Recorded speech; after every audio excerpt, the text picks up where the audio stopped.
कोहली भैया कभी तक हमने के जानते हैं कि मैच आरसीबी के जीत वही बने इनके चलते आरसीबी जीता था, लेकिन कहीं ना कहीं डाटा ये कहता ना कि कुछ मैच हार लो अगर आरसीबी तो ओकर भी कारण कोहली भैया ही बने। एक और रीजन हमने के कुछ डाटा निकाल के ले पिछला आईपीएल सीजन से जहां आरसीबी चैंपियन बन रहे, लेकिन अगर कुछ मैच कोहली जीतैले बने तो कुछ हारे में भी इनका योगदान मानल जा सकता है, ऐसा डाटा कहता हमने के नहीं जाए। अगर डॉट परसेंटेज देखल जाए टोटल आज के मॉडर्न क्रिकेट में खाली छक्का चौका से चलता काम, केहू सिंगल डबल वाला नहीं खेलत। आ ओइजा कोहली भैया के जो स्ट्राइक रेट बा वो एगो भी क्वेश्चन मार्क बा। कोहली भैया टोटल 455 गो बॉल पूरा सीजन में खेलल बने, 455 बॉल, आ ओ में 150 बॉल माने हर तीसरा बॉल में एक बॉल इनका डॉट बॉल रहल बा, यानी इनका डॉट बॉल के परसेंटेज बानू 33% बा।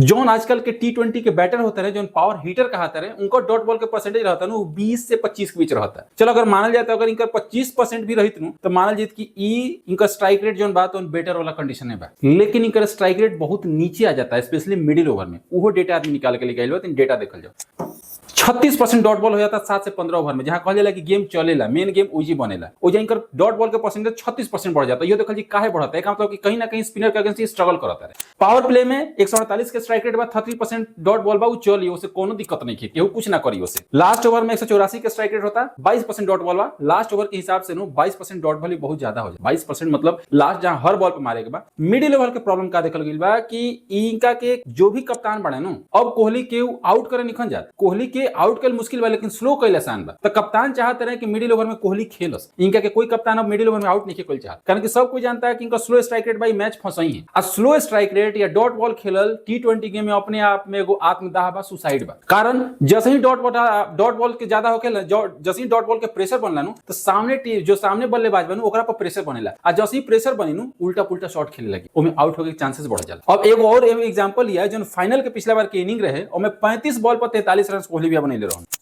टोटल स्कोर रहे 190, 184 के आसपास पंजाब पहुंच गए, मात्र 6 रन से जीत रहे आरसीबी। और 35 बॉल खेल के केहू 43 रन बनाई तो ओकरा के मैच जिताऊ पारी कहल जी या मैच फंसाए वाला पारी कहल जी। अगर कुणाल पांड्या को 4 ओवर में 17 रन देके 2 विकेट वाला ओवर स्पेल ना आई तो वो मैच आरसीबी के हाथ से निकल गई रहे। प्लस या फिर कोई भी एक बैट्समैन क्लिक कर देते। आज के मॉडर्न डे क्रिकेट में पहले रहे कि लीग मैच में अलग चलेला और वर्ल्ड कप में अलग चलेला, लेकिन एक बार तो वर्ल्ड कप में टीम इंडिया ई देखैलस कि वर्ल्ड कप के प्रेशर भी कुछ नहीं रहा। 3 बार लगातार जैसे ही मौका मिलल 3 बार लगातार 250 स्कोर, ऐसा नहीं होत कि 225 स्कोर करत नहीं आ ओकरा बाद अपन सोच लेते नहीं कि वर्ल्ड कप के प्रेशर ही मैच जीत दी ना, हमरा 250 मारे के बाद तब मारे के बाद फिर मारे के बाद खाली मारते रहे के बाद रुके कहिए नहीं कि लास्ट पहला बॉल से मारे के शुरू करे के बाद लास्ट बॉल तक मारे। तो काई किंग कोहली के जो डॉट बॉल के परसेंटेज बा ये कहीं मैच हारे के काम तो नहीं करत। काई आज के मॉडर्न डे जो टी20 क्रिकेट बा जो आधुनिक क्रिकेट कहल जाता है कहीं फिट बैठत रहे। फाइनल मैच हमने इंडिया न्यूजीलैंड के ले लिया, अभिषेक शर्मा थ्रू आउट द टूर्नामेंट फ्लॉप रहा, लेकिन फाइनल में आके जो 18 बॉल पे 50 क गइले न्यूजीलैंड मैच ओजी हार गई है। तो बहुत लेट कहते हैं न्यूजीलैंड मैच तीसरे चौथा ओवर में हार गई है। आई दिल रहे काउंटर अटैक के, अगर काउंटर अटैक ना हो सिंगल डबल खेल जाए तो न्यूजीलैंड वो मैच के पकड़ बनी रही था, कौन 1-2 ओवर टाइट गिर रही तो मैच न्यूजीलैंड चढ़ जीतू। मैच आई भइल बा पास में भइल 2019 के वर्ल्ड कप हमने के याद हुई, और न्यूजीलैंड हमने पे चढ़ हुई रहे। तो एक बार रिकॉर्ड देख लिया कि का कहता कहां ही फंसता रहे, कैसे फंसता रहे, इनका जो विपक्षी टीम बा वो का रणनीति बनावता, कहीं ना कहीं हमनी के डाटा लोकता तो विपक्षी टीम का तो बहुत पहले लोग गइल हुई और लोग यही पे फोकस करता। अगर टोटल हमनी के बात करी जाए तो जसप्रीत बुमराह जो बॉलर बने का सबसे ज्यादा तंग के लिए बने, उनका अगेंस्ट 40% डॉट बॉल बा, 40%।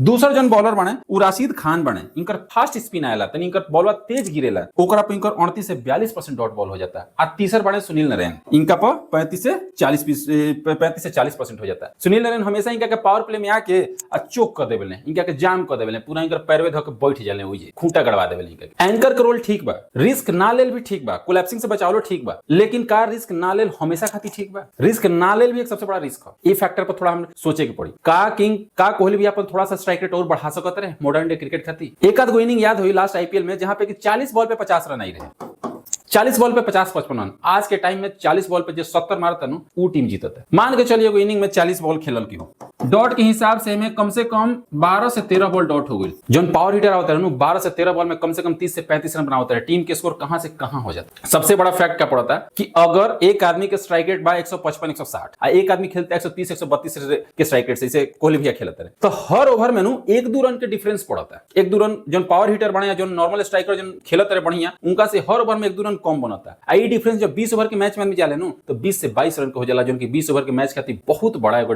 मार्जिन क्रिएट कर दे। कोलैप्स से बचता नहीं आदमी, वो बात बा। लेकिन का हर मैच में बैटिंग टीम कोलैप्स से करता? अगर कोई बैटिंग टीम हर मैच में कोलैप्स करता तो फिर तो ओकरा संग आगे निकल जाएगा टूर्नामेंट में, तो संग हार जाए। लेकिन अगर 10 मैच में 2 मैच में कोलैप्स करता और 8 मैच में वो ठीक खेलत, आज एंकर के इनिंग करता तो 2 मैच तू बचा ली, लेकिन 8 मैच में वो एंकर के इनिंग के चलते, वो एंकर के स्लो इनिंग के चलते, वो खूंटा गाड़ इनिंग के चलते मैच फंसे के चांस बा। कहीं ना कहीं जो टोटल 210 220 बने के चाहते रहे, वो 180 190 पर रुक जाता, जहां के सामने वाला टीम के चांस मिलता, हड़ा के चेज मार देता रहे। इस डेटा पर हमनी के ध्यान देवे तनी मुनी।